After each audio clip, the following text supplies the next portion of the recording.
Really, the point that the pastor is making here in verse 8 isn't primarily about the nature of Christ. He's the eternal one.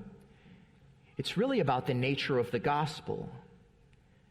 You know what he says in the very next verse? It almost might be a little bit confusing. Like, why does he go from this to that? Jesus being the same yesterday, today, and forever, to the next verse, do not be led astray by strange and diverse teachings.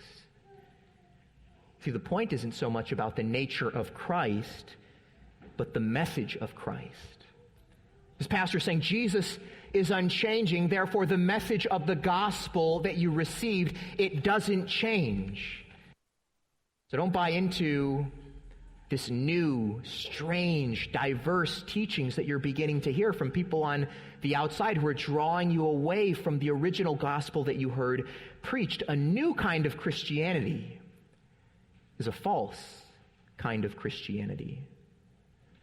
Around 434 AD, there was a monk that lived in Western Europe, and he asked the question, he was wrestling with this question in particular, how can we distinguish the truth from false teaching? You know, you read the Bible and there's all sorts of different interpretations on the Bible. I mean, how do we know which one is the right one? People ask that question today, you know, with all the denominations out there and all the divisions in the church. How do we know? Well, that question wasn't just being asked during the time of the Reformation, and today it was being asked way back there in the 5th century.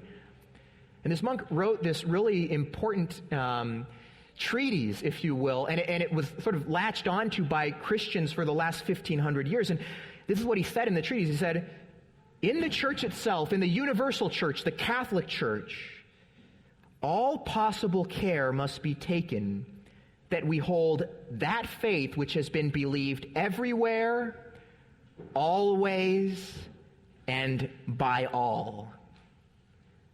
That's how we know it's the truth. Everywhere, in other words, it's not just the Christianity of America or France, it's what has been embraced throughout the world by the faithful.